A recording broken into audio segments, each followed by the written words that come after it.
أتذكر أيام المدرسة كنت فرحان وشايل رسمتي وجاي البيت، وكانت الرسمة من أروع الرسمات بالنسبة لي أنا كطفل. لكن الصدمة اللي صارت لي، كنت متوقع أني أحصل تشجيع من أهلي. اللي صار أني سمعت عبارة غيرت مجرى حياتي بالكامل. سمعت: ليش ما جبت الدرجة الكاملة؟ هذه العبارة بالتحديد أنا كطفل استقبلتها بشكل غريب جدا.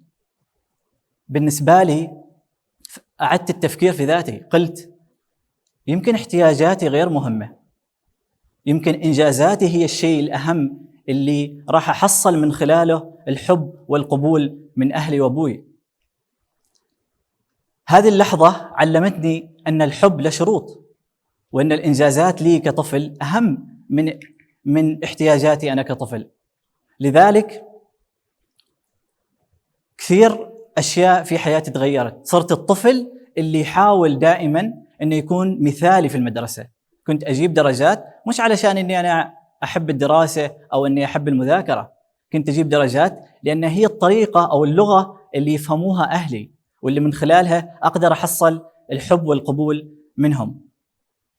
هذه القصة مش قصتي أنا كبدر وبس، هذه قصة آلاف الأطفال اللي عاشوا الحب المشروط، وهي أحد أخطر الظواهر اللي نحن يمكن ما ننتبه لها كل يوم في بيتنا. المبدأ ما تغير، اللي تغير يمكن بس الشكل. اليوم صار عندنا انستغرام بدل الدفتر، صار بدل الدرجات عندنا لايكات، في عندنا عدد متابعين، في عندنا عدد مشاهدات، وبدل الوالدين أو بدل الأهل صار عندنا جمهور. اليوم نحن نحاول بشتى الطرق إن نجذب أنظار الآخرين، نحاول نلفت انتباههم من خلال تصفيق رقمي، من خلال عدد متابعين، من خلال إن يمكن نركض وراء الترندات. كل هذه الأشياء هي عبارة عن انفصال للذات الحقيقية. المشكلة اللي صارت إنه في 2023 قررت إني أغير كل حاجة. بعد ما كملت شهرين في وظيفتي الجديدة، قلت لنفسي هذه المرة راح تكون مختلفة. هذه المرة أنا كبدر راح أنظر إلى الداخل، ما راح أنظر إلى الخارج. كملت فقط شهرين في وظيفتي الجديدة، وقلت لنفسي هذه الوظيفة لا تناسبني. ما قلت إيش بيقولوا أهلي، ما قلت إيش بيقول مديري وأنا كملت بس شهرين، ما قلت إيش المجتمع راح ينظر لي. في هذه اللحظة بالذات تغيرت أشياء كثيرة، أعدت الاتصال بذاتي الحقيقية. من خلال هذه التجربة ومن خلال هذه القصة تعلمت معنى الجرأة الحقيقية. لأنه بعد هذه الاستقالة الناس كانت تقول لي: بدر أنت جريء، كيف قدرت تستقيل؟ بس أنا بيني وبين نفسي ما كنت أشوف نفسي جريء، كنت أشوف إني شخص حقيقي، كنت اتخذت قرار أنا كان المفروض أتخذه من زمان. هذا الشيء غير مفهومي لمعنى الجرأة، وخلاني أبدأ بما يسمى بالثلاث مراحل للأصالة. كيف تعيش أصيل؟ المرحلة الأولى هي الأصالة. الأصالة المقصود بها هي التوافق الداخلي. كيف أنت تشوف نفسك مع نفسك؟ من أنت؟ إيش تريد؟ ما هي قيمك؟ ما هي رؤيتك؟ ما هي مهمتك؟ كلنا سمعنا عبارة fake it till you make it، لكن الأقنعة دائما منهكة ومكلفة. نحن دائما نحاول نضحي بجزء من ذواتنا علشان نرضي الآخرين. ميزتك التنافسية هي أنت. ليش تحاول تكون شخص آخر؟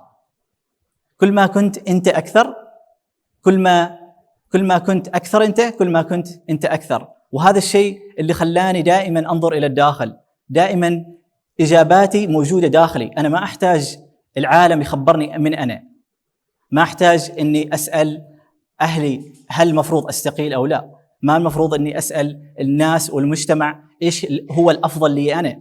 أنا شخص يملك قراره، واتخذت هذا القرار بناء على رغباتي وأصالتي. الخطوة الثانية وهي الثقة.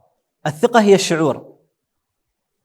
الشعور اللي نقصد به هنا مش انك انت تكدس الشهادات، مش انك انت تحاول تكتب في لينكدين انك حصلت شهاده معينه. الثقه اللي نقصد بها هنا هي كيف انت تشوف الانجاز اذا ما حد صفق لك. انت بينك وبين نفسك، اذا ما نزلت ستوري عن انك انت حصلت انجاز معين، كيف انت تشوف نظرتك مع نفسك؟ دائما الطفل اللي انولد او اللي تربى وكبر على الحب المشروط راح يواجه مشكله مع الصمت. ليش؟ لانه الصمت راح يذكره بصوت الناقد الداخلي، انه هو شخص غير كافي وغير مستحق ومحتاج يشتغل على نفسه اكثر علشان يكون شخص مقبول من ضمن المجتمع. المرحله الثالثه وهي الجرأة. والجرأة المقصود بها هنا هي بعد ما يكون عندك هذا التوافق الداخلي، وبعد ما تحس بالثقة اللي جاتك من خلال هذا التوافق، انت راح تتصرف على طبيعتك. يمكن الناس راح يقولوا اوه انت شخص جريء، بس انت في الحقيقة انت شخص حقيقي. وهذا هو الفرق، انك انت جالس تحاول تكون انت، ما جالس تحاول تزيف او جالس تحاول تكون شخص اخر. فالجرأة مفهومها هنا هي عن الأصالة، وليس انك انت تحاول تكون جريء. كل شخص يحاول يكون جريء راح يفشل. ليش؟ لأن نحن كبشر نملك حساسية تجاه الزيف. نحن نقدر نعرف ان هذا الشخص جالس يزيف حاجة معينة. لذلك لا تحاول تكون جريء، كن أصيلا والجرأة ستأتي تلقائيا. فالجرأة مش انك انت تصرخ بصوت عالي، الجرأة هي انك انت تكون حقيقي، ان تعيش حياتك بشكل حقيقي. وهذه الخلاصة اللي انا تعلمتها من خلال تجربتي مع الحب المشروط. اليوم انا كبدر قررت اني اكون شخص مختلف. انا املك حرية الاختيار مثل ما الجميع هنا يملك حرية الاختيار. قررت اني اعيش حياة اصيلة، وقررت اني اعيش حياة متسقة مع ذاتي الداخلية. في النهاية اذكركم بعبارة قالها عالم النفس كارل يونغ: من ينظر إلى الخارج يحلم، ومن ينظر إلى الداخل يستيقظ. سؤالي لك اليوم: كم قرار اتخذته علشان ترضي ذاتك، وكم قرار اتخذته علشان ترضي الآخرين؟ شكراً.